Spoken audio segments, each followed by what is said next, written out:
The night Lagos wore a crown of lights, a peacock of a man raised a crystal flute and declared, "Let everyone see what failure looks like."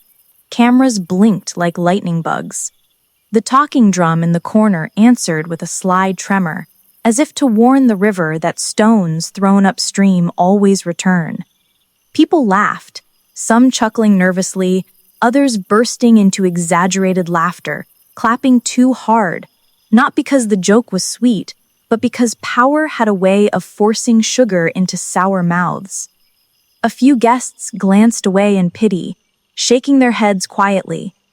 Her name then was Olivia, though the city later would call her many things: the silent builder, the woman who plants under moonlight, the one who did not beg. She did not bow that night, nor did she answer his spectacle with a counter-spectacle. She simply looked at the chandelier as though measuring its patience. Murmurs rippled across the hall, some whispering, "She won't even react." In our land, when the masquerade boasts, the palm tree does not clap. Olivia did not clap. She memorized the room, her stillness louder than applause. Before the Peacock's Gala, there was a kitchen lit by a single bulb and the perfume of goat-meat pepper soup rising like a blessing. Her phone buzzed, a stranger's kindness sending a link she had not asked for. One photo, her husband, Ethan Cross, and Victoria, the friend who once braided Olivia's hair for church, arms laced, faces tilted with the cheap courage of champagne. Olivia's throat tightened, her breath caught, and tears threatened, but she pressed her lips together, swallowing the cry before it could escape. He arrived in suit and silence, smelling of imported cologne and careless victories. "Life is a Lagos bridge, Olivia," he said, as if he alone knew the map. "You were a season. I have upgraded." He slid papers across the table with the smile of a man who believed steel only lives in his hands. "Sign and save yourself dignity." Olivia studied the papers, then the simmering goat-meat pepper soup, then the man who mistook noise for thunder. Her eyes glistened, but her voice stayed calm. "In the village, elders say, the yam that boasts of size has not met the knife. Lagos is a market that stocks rumors beside tomatoes. Headlines danced. Golden tuple shines. Ex-wife clings to past. Lawyers sharpen their teeth. Victoria learned new accents for old betrayals. Even her brother, Richard, the one who loves head tables, called to perform that soft cruelty that pretends to be concern. Sister, he sighed dramatically, accept what the universe has appointed. The man has found his level. Olivia held her silence, even as tears welled in her eyes once the call ended. She became a joke some mornings, people laughing loudly at newspaper stalls, and a warning others whispered in taxis.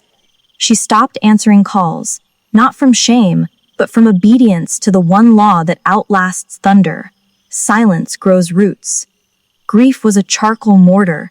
She ground her name into powder and sifted what remained. At night, she cried into her pillow, muffling the sobs with her blanket, then whispered to herself, "Dignity cannot be stolen. It can only be surrendered." She locked it into her bones and slept. You begin again in rooms where paint peels like tired skin. The landlord shrugged, embarrassed, as the window stuck like an old memory. On the desk, one borrowed laptop, 2 notebooks, a ledger brought from a primary school shop, and a bowl of cola nut for courage. Daniel, who ran a logistics company bleeding from 100 tiny cuts, arrived skeptical, his laugh shaped like a wall. "Madam, your CV is silence," he said. "Can silence repair broken trucks?" "Bring me your books," she answered, voice so calm it made the window listen. A week she found the leak, the ghost fuel receipts, the routes that paid loss instead of profit, the driver whose cousin was the fuel. She turned numbers into a road and handed it back to Daniel. "You are not dying. You are thirsty, but your well is near." Daniel froze, then suddenly burst into laughter mixed with relief, tears shining in his eyes. "You have a sharp head. That peacock was a fool. Her first purchase was a building everyone called the dump. Cracked belly, crying pipes, a courtyard where mosquitoes chanted their evening hymns. Agents burst out laughing, some clutching their stomachs. "Madam, this one is widow's sorrow," they mocked. She only smiled faintly, answering with a proverb and a check. 3 months later, the windows blinked awake. The corridor learned new echoes.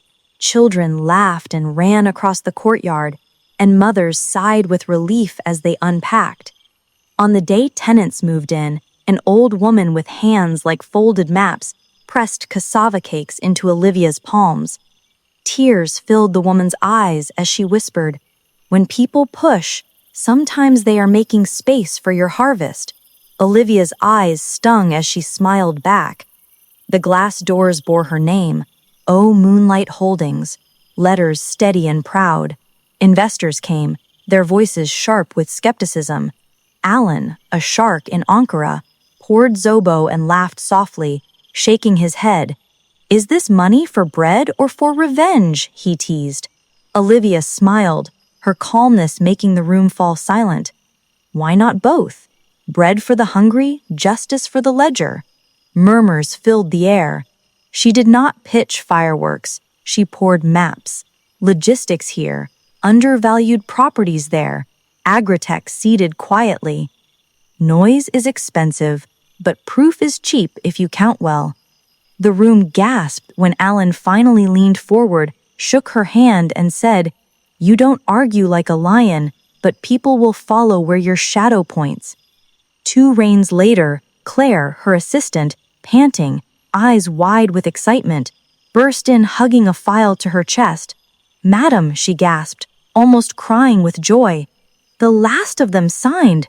The river is ours." Not a river. Shares quiet as leaves. Olivia closed her eyes, whispering a trembling thank you to her ancestors. Richard returned, chuckling nervously, false humility dripping from his tone.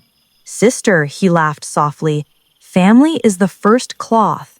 Olivia served him tea without sugar, smiling coldly. "Brother, in our village, when a goat tests the fence and finds it open, it will return with its cousins." His laugh cracked, turning into silence. That evening, with the lagoon sparkling, Claire leaned in, whispering nervously, "When the day comes, madam, what will you say to him?" Olivia's lips curved faintly. "Nothing. I will only stand there." Claire exhaled sharply, half in fear, half in awe. The invitation arrived, embossed cream, arrogant loops. Ethan's handwriting boasted at the bottom. Claire hissed in anger. Hannah snapped, "Don't go! That man is setting a trap."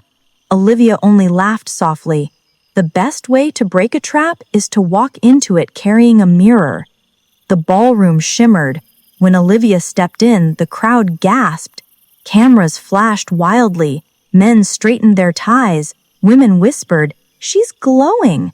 Richard rushed, fake smile plastered, laughing nervously.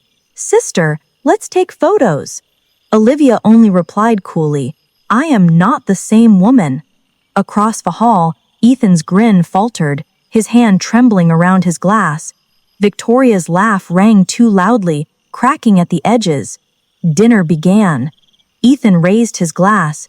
"To walking away from weakness," he said smugly. Guests laughed, some covering their mouths awkwardly, others clapping weakly. Hannah whispered angrily, "Fight back, Olivia." But Olivia only sipped her water calmly.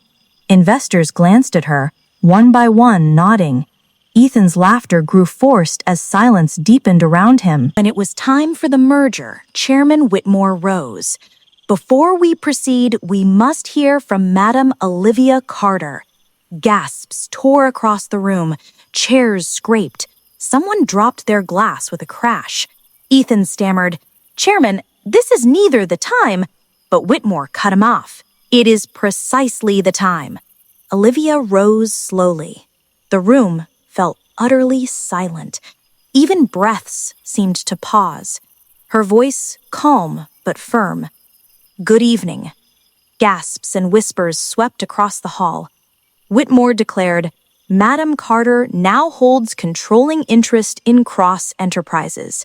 Olivia stood steady. Ethan's face crumbled. His voice cracked into a scream. You cannot be serious. This is my house. Olivia's gaze was like steel. Not your guest, she said, her voice carrying across the hall. Your employer. The crowd erupted.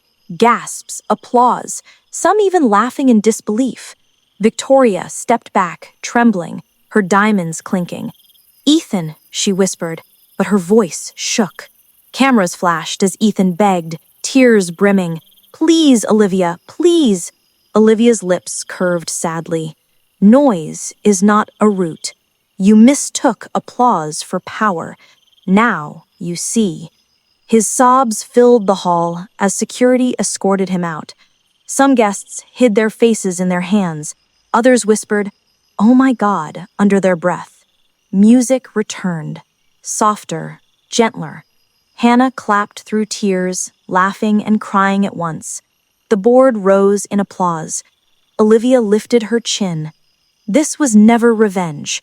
This was truth finding its place. Dignity cannot be stolen. It can only be surrendered.